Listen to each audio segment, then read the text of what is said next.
Eu viajei mais de 9.000 quilômetros acreditando que minha família finalmente sentia minha falta. Minha mãe chorou no telefone, implorou para eu vir ao Brasil, dizendo que a casa estava vazia sem mim. Eu larguei tudo em Portugal, gastei minhas economias e atravessei o oceano achando que teria um reencontro cheio de carinho. Mas, quando cheguei, descobri que nada daquilo era verdade.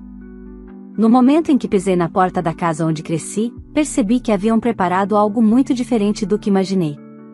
E a frase que minha mãe disse, ainda com minha mala no chão, mudou completamente o rumo daquela viagem. Eu não fazia ideia de que aquele seria o dia em que tudo desabaria, e, ao mesmo tempo, o dia em que eu finalmente decidiria me libertar.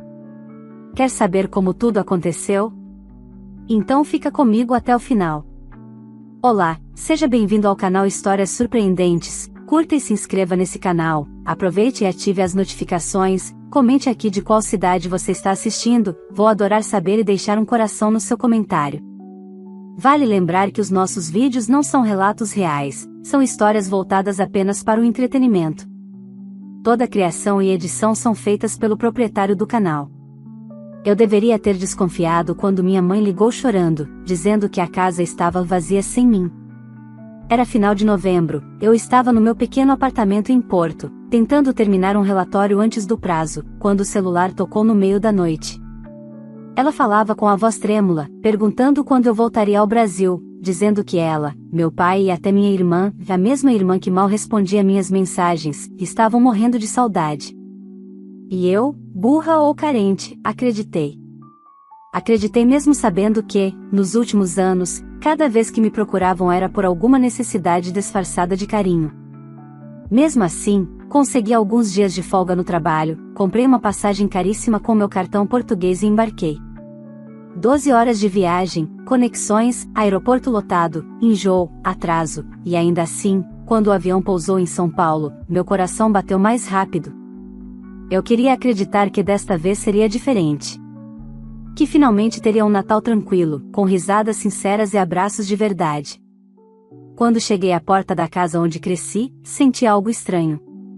Ninguém saiu correndo para abrir. Ninguém desceu as escadas gritando meu nome. Toquei a campainha e esperei. Minha mãe abriu a porta com um sorriso forçado, aquele sorriso que ela usava quando queria alguma coisa, não quando estava feliz em me ver. Meu pai mal levantou a cabeça do celular. E minha irmã, a princesinha da família, sempre com a postura de quem nunca precisou mover um dedo na vida, apareceu com os 2 filhos pulando ao redor dela, mas sem demonstrar nenhuma emoção genuína com a minha chegada. Eu abracei todos. Eles me cumprimentaram como quem recebe uma funcionária voltando do almoço. Senti o coração apertar. Foi quando minha mãe, do nada, soltou a frase que virou minha viagem pelo avesso: "Filha, você vai ficar com as crianças, tá? A gente combinou uma viagem de férias com a tua irmã. Ela tá exausta, coitadinha, você entende, né?" Eu ainda estava tirando o casaco quando ouvi aquilo. Minha irmã sorriu, como se tivesse ganhado um presente. "Mana, relaxa. Quando a gente voltar da praia, a gente fica uns dias com você antes de ir pra casa. Vai ser ótimo pros meninos. Eles adoram você", disse ela, ajeitando o cabelo, como se fosse a protagonista de um comercial. Foi nesse momento que percebi, eles não tinham saudade nenhuma. Nunca tiveram. Tinham um plano perfeito, pelo menos na cabeça deles. Eu atravessaria o oceano, ficaria sobrecarregada com 2 crianças pequenas, enquanto eles curtiriam sol, caipirinhas e selfies na areia branca. E ainda teriam a audácia de ficar alguns dias comigo depois, como se isso fosse um favor. Eu fiquei em silêncio por alguns segundos, tentando processar. Todo o esforço, todo o dinheiro gasto, toda a canseira dos voos, tudo, para isso. Para ser babá gratuita. Para ser usada mais uma vez. A tristeza que senti naquele instante não parecia nova, já era familiar, antiga. Mas junto dela veio algo que eu não sentia há muito tempo: limite. Eu simplesmente não ia aceitar. Foi ali, parada no corredor daquela casa que já não era minha, que decidi que eles jamais fariam isso comigo de novo. E que, por mais que doesse, seria a última vez que eu atravessaria o oceano para servir a uma família que só me lembrava quando precisava de alguém para resolver seus problemas. Eles só não sabiam que, naquele exato momento, tudo estava prestes a mudar e que nenhum deles sairia ileso das consequências. Assim que minha mãe terminou de falar, notei um brilho estranho nos olhos dela. Não era culpa, nem vergonha. Era alívio. Alívio por finalmente terem conseguido encaixar a peça que faltava no plano perfeito, eu. A filha que sempre lhe entendia, a que nunca criava problemas, a que mandava dinheiro quando o salário deles atrasava, a que resolvia tudo em silêncio para manter a paz da família. Eu senti o estômago embrulhar. Vocês vão viajar para onde? Perguntei, tentando manter a voz firme. Minha mãe sorriu, agora com mais naturalidade. Para Porto Seguro. Pegamos um pacote ótimo. Tua irmã merece descansar um pouco, né? As crianças dão um trabalho. Eu olhei para minha irmã. Ela nem disfarçou orgulho. Ai, mana, você não faz ideia. Tô precisando muito dessa praia. Vai ser perfeito, disse ela enquanto tirava uma selfie com o próprio reflexo da janela. Perfeito para quem? Pensei. Eu respirei fundo e segui até a sala. A mala ainda estava no chão, aberta, com presentes que eu tinha comprado para os meus sobrinhos. Eu mesma tinha escolhido tudo. Lembrei do quanto fiquei empolgada achando que veria os olhos deles brilharem quando recebessem os presentes. Agora, a cena parecia ridícula. Meus sobrinhos correram até os brinquedos dentro da mala. Minha irmã não agradeceu, não comentou, não perguntou nada. Apenas deixou que tudo acontecesse como se fosse minha obrigação trazer algo do exterior. Meu pai, no sofá, nem ergueu os olhos do celular. Apenas disse, depois você ajuda sua mãe na cozinha. Ela tá cansada. A frase caiu pesada, como uma pedra. Ajudar na cozinha. Cuidar das crianças. Ser útil. Se eu não tivesse cruzado o oceano, talvez eles nem lembrassem meu nome. Fui até a cozinha, mas não para ajudar, fui para respirar. O cheiro familiar de café fresco me trouxe um misto de nostalgia e raiva. Eu me encostei na pia e fiquei ouvindo a conversa vinda da sala. Eles falavam dos passeios que fariam, das praias, do hotel com buffet livre, do show ao vivo à noite. Cada frase era mais uma facada. E a Camila vai ficar ótima aqui com os meninos. Ela ama criança, minha mãe dizia com a maior naturalidade do mundo. Eu quase ri. Ama criança? Eu amava meus sobrinhos, sim. Mas amar não significa virar escrava emocional de gente adulta. Quando voltei para a sala, minha mãe tentou me entregar uma lista escrita à mão. Aqui, filha, só umas coisinhas para você fazer com as crianças. Tem os horários das refeições, banho, cochilo, remédio. Ah, e se eles ficarem muito agitados, dá uma voltinha no parquinho. Você dá conta, né? Ela dizia aquilo como quem fala sobre regar plantas. Minha voz finalmente saiu. Vocês estão falando sério? Minha mãe piscou algumas vezes, confusa. Claro, filha. Você sempre foi tão responsável. Você sabe que sua irmã precisa descansar. A vida dela não é fácil com duas crianças pequenas. Eu senti o impacto daquelas palavras como um chute. Minha vida em Portugal, longe de tudo e todos, trabalhando dobrado, tentando me manter sozinha, nada disso era visto como difícil. Difícil, na cabeça deles, era ser a filha mimada com duas crianças e zero responsabilidades reais. Difícil era qualquer coisa que não atingisse diretamente meu tempo, meu bolso ou minha saúde mental.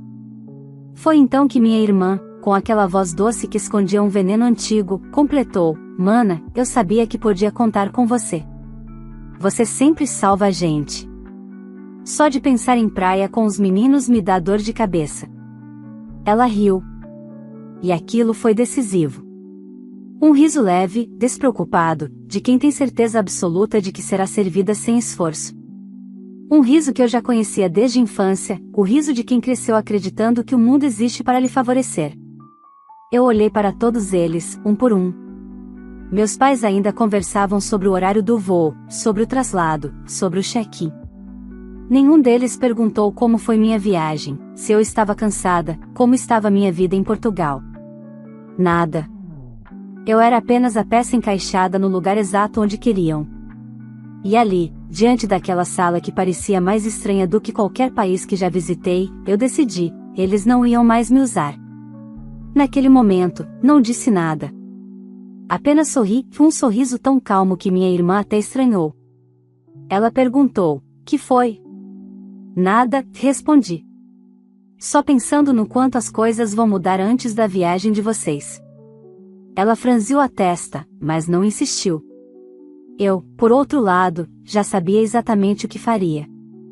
E ninguém ali estava preparado para o que viria a seguir. Assim que subi para o quarto onde eu ficaria, percebi que algo estava diferente. Antes, sempre deixavam um cômodo arrumadinho, com roupa de cama nova e um ventilador ligado. Dessa vez, a cama estava sem lençol, o ventilador quebrado no canto e a janela emperrada. Era como se tivessem preparado a casa inteira para a própria viagem, e esquecido que eu existia. Ou talvez nem fosse esquecimento. Talvez fosse apenas um reflexo do que eu realmente representava para eles, alguém que se vira, alguém que não dá trabalho, alguém que só está ali para servir. Nada além disso. Sentei na beira da cama, respirei fundo e abri minha bolsa. Tirei meu celular, conectei no carregador portátil e esperei ele ligar. Enquanto isso, ouvi minha mãe falar alto lá embaixo, "Camila vai dar conta, relaxa. Vamos aproveitar, pelo amor de Deus. Eu não aguento mais essa rotina." Minha irmã respondeu rindo, "Nem eu. E ela tá de férias mesmo, né? Veio pra cá sem compromisso. Quem tá de férias tem que ajudar." A frase me acertou como um soco. Quem tá de férias tem que ajudar. Como se eu tivesse vindo passar férias num resort, e não atravessado o Atlântico exausta, pagando tudo do próprio bolso, acreditando num chamado de saudade que nunca existiu. Quando meu celular finalmente ligou, fiz algo que nunca tinha feito, desliguei o Wi-Fi da casa e conectei meus dados do chip internacional. Em seguida, abri uma pasta que eu mesma havia criado meses antes, chamada simplesmente de "Provas". Ali estavam prints de mensagens da minha mãe pedindo dinheiro emprestado, solicitações da minha irmã quando sobrava mês e faltava salário, transferências que eu fiz para ajudar em contas atrasadas, um longo registro de depósitos, desde pequenas quantias até valores que, juntos, chegavam a ultrapassar o que eu ganhava em 2 meses de trabalho em Portugal. Você pode achar radical que eu tivesse guardado tudo. Mas, depois de anos servindo de porta de emergência, eu aprendi que, quando colocamos limites, quem sempre se beneficiou costuma fazer de tudo para nos pintar como vilões. Então, eu já estava preparada. Ainda no quarto, sentei no chão, abri meu notebook e entrei no aplicativo do banco. Pesquisei o que precisava, confirmei valores e tomei uma decisão simples e definitiva: eu não pagaria mais nada para aquela casa. Nada. Nunca mais. Eles não sabiam, mas já fazia 1 ano que eu ajudava secretamente a pagar a conta de luz e parte da escola do filho mais velho da minha irmã. Meu nome estava associado a um cartão adicional que ela usava como se fosse empréstimo infinito, sempre prometendo pagar depois, e nunca pagando. Eu respirava fundo enquanto analisava cada detalhe. Minha irmã, nos últimos meses, tinha feito compras online usando o cartão, roupas caras, brinquedos importados, ingressos para um parque aquático. Tudo isso, enquanto vivia repetindo que estava no vermelho. Foi nesse momento que ouvi batidas na porta. "Camila?" Era minha mãe. "Tá tudo bem aí?" Fechei o notebook imediatamente. "Tá sim." Ela abriu a porta antes mesmo que eu dissesse "pode entrar." "Então, filha", começou, com aquele tom macio que ela usava quando queria manipular, "lembra de separar as mochilinhas das crianças para amanhã cedo? A gente vai sair cedinho, para não perder o voo." Eu a encarei por alguns segundos. "Amanhã?" "Sim, claro", ela respondeu, como se eu fosse a maluca da história. "Já deixamos tudo ajeitado. Só falta você ficar com eles. Vai ser tranquilo." Minha mãe realmente não enxergava a minha existência além da utilidade. Você poderia ao menos ter me avisado antes de ouvir, falei. Ela sorriu, e esse sorriso me causou um arrepio desagradável. Ah, filha, se eu avisasse, você ia ficar cheia de desculpas. Você tem esse coração mole demais. A gente sabia que, te pedindo pra vir, você acabaria ajudando. Sempre ajuda. Você é a mais sensata da família. Eu senti a frase atravessar minhas costelas. Eu não era sensata. Eu era conveniente. E você acha justo? Perguntei, sem elevar a voz. Ela deu de ombros. Camila, família é pra isso. Um ajuda o outro. Aquela frase, dita com tanta leveza, foi a confirmação de tudo que eu já suspeitava. Na cabeça deles, ajuda era mão única. Ajuda era eu pagando. Ajuda era eu segurando as pontas. Ajuda era eu sacrificando descanso, tempo, vida, para que eles pudessem viver confortavelmente. E a Ana? Perguntei, referindo-me à minha irmã. Ela ajuda vocês em quê? Minha mãe nem hesitou. Ah, filha, você sabe como ela é, sensível. Estressada. Cheia de coisas. Dá pra ver que ela precisa muito dessa viagem. Eu quase ri. Minha irmã era estressada? A mesma que passava horas no salão e postava foto com legendas sobre alto amor enquanto eu mandava dinheiro para completar a conta de água? Você tá mesmo achando isso normal? Perguntei. Minha mãe franziu a testa. Camila, você sempre foi tão calma, não começa. Não estraga o clima. É Natal. Eu respirei profundamente, tentando não explodir. Não sou eu quem está estragando nada, respondi. Só tô cansada de ser tratada como funcionária, não como filha. Minha mãe parou na porta, virou-se de lado, como faz quando quer que a conversa acabe do jeito dela. Então descansa, filha. Amanhã vai ser puxado com os meninos. Boa noite. Ela saiu. E foi ali que eu percebi, eles realmente acreditavam que eu aceitaria tudo calada. Que eu me curvaria de novo. Que eu carregaria a família nas costas, como sempre fiz. Mas, desta vez, eu não seria a solução de ninguém. E quando desci as escadas naquela noite, decidida a colocar meu plano em ação, eu sabia que nada, absolutamente nada, seria como antes. Desci as escadas devagar, ouvindo as vozes animadas na sala. Minha irmã mostrava o roteiro da viagem como se estivesse prestes a embarcar para a Europa. Meus pais comentavam sobre o resort all inclusive, sobre as piscinas, o café da manhã reforçado, os passeios. Era como assistir a uma reunião de planejamento de férias em que eu nunca fui convidada, apenas convocada. Fiquei parada na porta da sala por alguns segundos, observando a cena. Ninguém notou minha presença. Nem mesmo os meus sobrinhos, que agora brincavam com os presentes que eu havia trazido. Foi nesse instante que algo dentro de mim se fechou completamente. A tomada emocional foi desligada. Pela primeira vez na vida, eu não estava tentando entender, justificar ou suavizar o comportamento deles. Eu estava simplesmente vendo. E o que eu via era feio. Vocês conseguem vir aqui um segundo? Perguntei, entrando na sala. As conversas cessaram. Minha mãe sorriu, achando que eu ia falar sobre as crianças. Meu pai levantou uma sobrancelha, incomodado. Minha irmã cruzou os braços, como quem já espera drama. O que foi agora, Camila? Ela disse, entediada. Voltei para a cozinha, onde coloquei meu notebook sobre a mesa e liguei. Enquanto o sistema inicializava, comecei, quero falar com vocês antes de vocês viajarem. Minha mãe franziu a testa. Filha, deixa isso para depois, tá? Hoje foi corrido, amanhã vai ser uma loucura, não vai ter amanhã do jeito que vocês estão planejando, respondi, pressionando o botão para abrir meus documentos. Houve um silêncio imediato.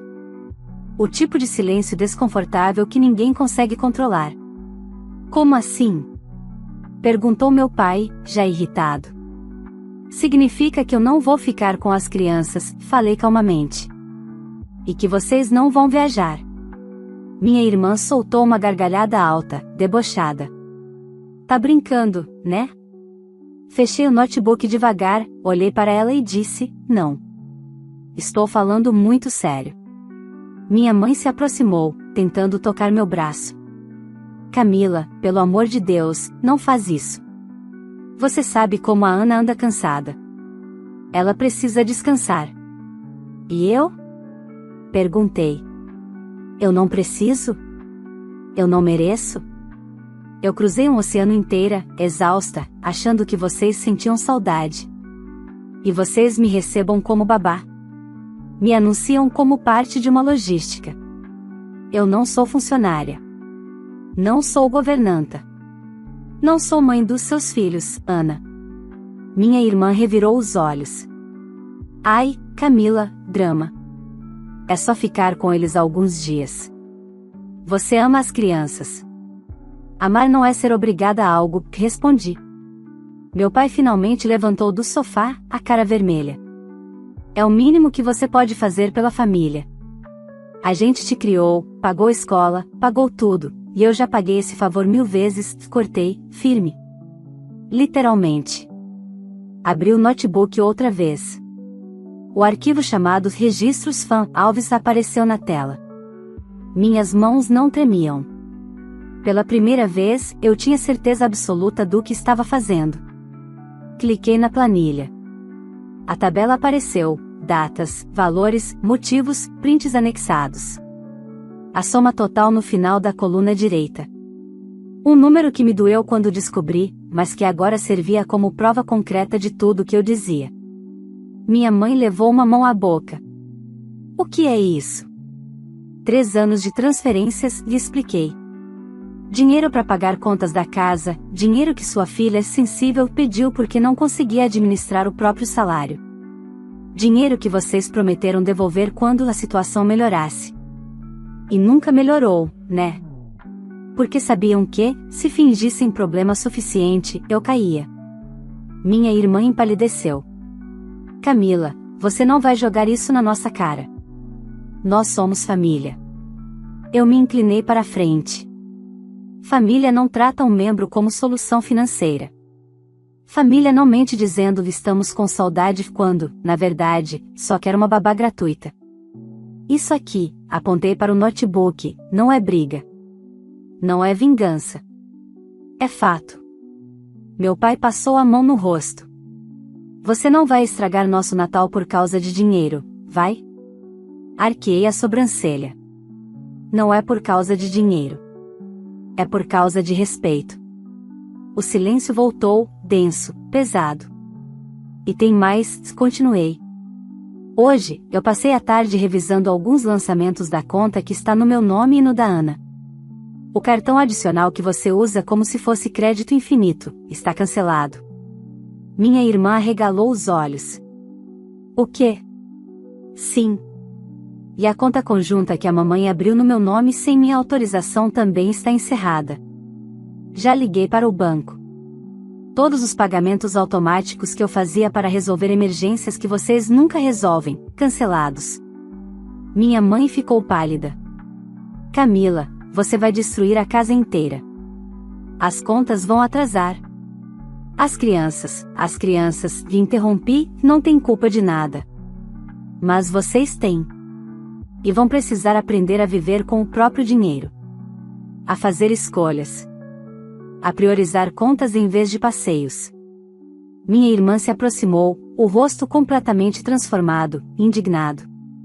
Você não pode fazer isso com a gente. Posso, respondi, finalmente erguendo minha voz. E fiz. Meu pai socou a mesa. Você é ingrata. Depois de tudo que fizemos por você. Eu encarei ele de volta, sem piscar. O que vocês fizeram foi me usar. Durante anos. E agora acabou. Houve mais alguns segundos de silêncio. Um silêncio espesso, paralisante. Até que minha mãe disse, com a voz embargada, e a viagem? Não vai acontecer, respondi. Minha irmã gritou, eu preciso dessa viagem. Eu dei um passo para trás, respirei fundo e finalizei, não. O que você precisa é aprender que a vida não gira ao redor da sua vontade. Peguei o notebook, fechei a tela e disse: vocês criaram uma versão de mim que não existe mais. E, pela primeira vez, vi os três realmente assustados. Eles só não imaginavam que aquilo era apenas o começo. Depois que finalizei minha frase, o silêncio que tomou a sala era quase palpável. Minha irmã, minha mãe e meu pai olhavam para mim como se eu tivesse acabado de cometer um crime imperdoável. Mas o que doía não era a reação deles, era perceber que, por anos, eu temi exatamente isso. Tive medo de falar, medo de decepcionar, medo de ferir. Agora, vendo os três ali, imóveis, ficou claro que meu medo nunca me protegeu, só serviu para que eles me esmagassem com mais facilidade. Isso não vai ficar assim, Camila, minha irmã disse, a voz trêmula, mas ainda tentando parecer dona da situação. Eu tenho 2 filhos. Como você pode ser tão fria? Fria? Repeti, rindo sem humor, e eu cruzei o Atlântico achando que vocês estavam com saudade. Vocês me receberam como se eu fosse uma diarista que chegou atrasada. Frieza não é isso aqui. Frieza é o que vocês me fizeram sentir na porta dessa casa. Minha mãe tentou intervir novamente, sempre tentando ajustar o caos a seu favor. Filha, vamos conversar com calma. Você está cansada, a viagem foi longa, amanhã você vai acordar melhor, vocês não vão acordar aqui amanhã, interrompi. Essa viagem acabou agora. Meu pai bufou, profundamente ofendido. Quem você pensa que é para mandar na casa dos outros? Você não mora aqui. Exatamente, respondi, encarando-o, e mesmo assim, por anos, foi como se morasse. Como se eu fosse responsável por sustentar tudo. Eu financiava coisas que vocês nem lembravam de me agradecer. Até hoje, vocês acham normal que eu pague a escola do filho da Ana. Minha irmã finalmente explodiu. E qual o problema? Você ganha bem em Portugal. A vida lá é melhor do que aqui. Era só ajudar um pouco. Um pouco? Perguntei, inclinando o corpo para frente. O pouco que você fala dava quase 1/3 do meu ordenado. E sabe o que eu recebia em troca? Silêncio. Distância. Desprezo. E agora, isso. Uma viagem inteira planejada nas minhas costas. Meu pai cruzou os braços. Então pronto. Você mostrou suas planilhas, já se vingou. E aí? Vai deixar a gente na mão? Logo agora, perto de Natal? Não é vingança, disse, respirando fundo. É consequência. Fui até o corredor onde deixei minha bolsa, tirei uma pasta transparente e coloquei na mesa. Eles acompanharam o movimento como se eu estivesse prestes a acionar uma bomba. Isso aqui, falei devagar, são documentos da conta conjunta que vocês abriram usando meu nome. Aqui sempre teve minha assinatura aparecendo como garantia quando vocês deixavam as parcelas atrasarem. Aquela que vocês fingiram que era temporária. Meu pai se levantou abruptamente. Isso é exagero. Nós nunca te prejudicamos. Vocês têm ideia do meu score em Portugal? Perguntei. Do quanto minha credibilidade financeira caiu porque aqui no Brasil vocês fizeram empréstimos usando meu documento? Minha mãe empalideceu. Camila, a gente só queria que ficasse tudo no seu nome enquanto ajeitávamos as coisas. Ajeitavam? Perguntei. Vocês usaram, abusaram e nunca ajeitaram nada. E eu cansei de ser o colchão de segurança de vocês. Minha irmã começou a chorar. Não um choro sincero, mas aquele choro infantil que ela fazia quando queria algo. Você está destruindo tudo. Você só pensa em você, nunca pensa no que eu passo. Ana, você não passa nada sozinha, respondi. Você passa por situações que você mesma cria, porque sabe que alguém vai te salvar. Para minha surpresa, ela parou de chorar. A expressão dela mudou, endureceu. E então ela disse algo que nunca esquecerei: eu não tenho culpa se você é sozinha. A gente tem uma família. Nós nos ajudamos. Você não tem ninguém além de nós. Aquilo me atravessou como uma lâmina fina, porque era verdade e ao mesmo tempo uma mentira cruel. Sim, eu não tinha filhos, marido, rede de apoio. Sim, eu era só eu. Mas isso não me tornava pertencente a eles, só me tornava útil para eles. E é justamente por isso, respondi, firme, que vocês achavam que podiam me usar. Porque eu não tinha ninguém para defender meus limites. Minha mãe começou a chorar agora, um choro de desespero, não de manipulação. Filha, por favor, sem a sua ajuda a gente não vai conseguir pagar tudo. Eu suspirei. Esse era o fundo do poço emocional deles, a ideia de perder minha renda. Vocês vão aprender, respondi. E, acreditem, são capazes. Só nunca tentaram porque sempre tiveram uma alternativa, eu. Minha irmã cruzou os braços, irritada. E você vai voltar para Portugal fingindo que nada aconteceu? Não, respondi. Vou voltar para Portugal sabendo exatamente o que aconteceu. E finalmente livre disso tudo. Fui até a escada. Antes de subir, minha mãe correu até mim e segurou meu braço. Camila, não faz isso com a gente. Por favor. A gente não tem ninguém além de você. Eu a encarei. Não tinha raiva naquele momento. Só lucidez. Vocês nunca tiveram a mim. Só tiveram meu dinheiro. Eu tô recuperando o que vocês nunca valorizaram, a minha vida. Soltei meu braço e subi, deixando os três paralisados na sala. Quando cheguei ao quarto, fechei a porta e sentei na cama, tremendo. Não de medo, mas de uma força que eu nunca tinha sentido antes. E, naquele momento, enquanto ouvia a casa inteira mergulhar num silêncio carregado, percebi, a ruptura já estava feita. Agora, faltava apenas o desfecho. E eu não voltaria atrás. Na manhã seguinte, acordei antes do sol nascer. Não dormi direito, não por arrependimento, mas pela sensação estranha de estar prestes a abandonar uma vida inteira de padrões repetidos. Pela primeira vez, o peso não estava nos ombros. Era como se o ar tivesse ficado mais leve, como se eu tivesse respirado pela primeira vez em anos. Desci as escadas com a mala fechada. Minha família estava na cozinha. Ninguém tomou café. Ninguém conversou. O silêncio era tão espesso que parecia preencher cada canto da casa. Minha mãe tinha olheiras profundas. Meu pai encarava o chão. Minha irmã segurava uma caneca, mas as mãos tremiam. Eu já sabia que eles tinham passado a madrugada discutindo. Então é isso? Meu pai perguntou, sem levantar a cabeça. Você vai embora? Vou, respondi, simples. O voo é hoje à noite. Vou para São Paulo agora cedo. Minha mãe se levantou de repente, como se tivesse levado um choque. Mas você vai voltar antes do ano novo, né? Perguntou, num tom desesperado. A gente pode ajeitar as coisas, não vou voltar, respondi calmamente. E não há nada a ajeitar. Eu disse tudo ontem. Eu só tomei uma decisão que deveria ter tomado muito tempo atrás. Minha irmã deu um passo à frente. Ela parecia mais abatida do que eu jamais a vi, mas ainda havia algo duro em seu olhar, um orgulho ferido, não um arrependimento. Você vai mesmo fazer isso? Ela perguntou. Vai abandonar a família? A gente? Abandono, repeti a palavra, deixando que ela ecoasse dentro de mim.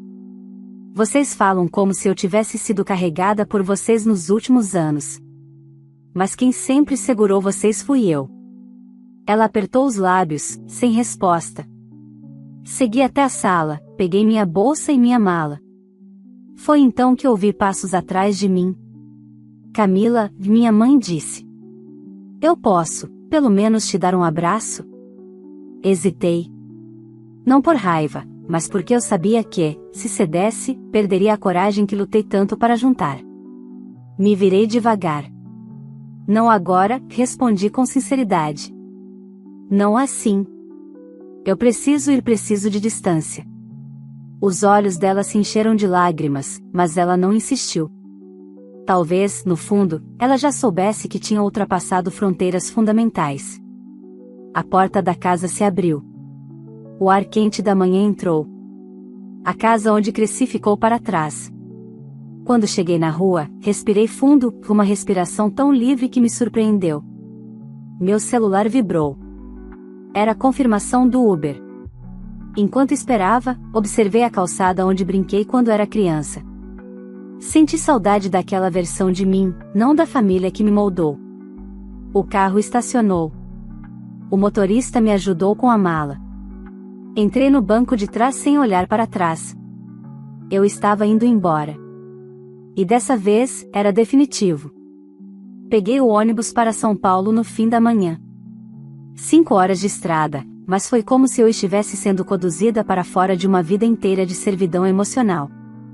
Eu mantive o celular no modo silencioso, mas a cada parada olhava a tela. Havia 10 chamadas perdidas da minha mãe. 4 do meu pai. 8 mensagens da irmã, todas longas e cheias de acusações. Nenhuma delas me fez hesitar. O que mais me surpreendeu foi a última mensagem enviada por meu pai: quando a gente perder a casa, a culpa vai ser sua. Eu li e fechei a tela. Talvez antes aquilo tivesse me destruído. Hoje, eu consegui apenas respirar fundo e continuar olhando a estrada na janela. Não era minha culpa que eles nunca aprenderam a arcar com as próprias escolhas. Eu só tinha parado de sustentá-los.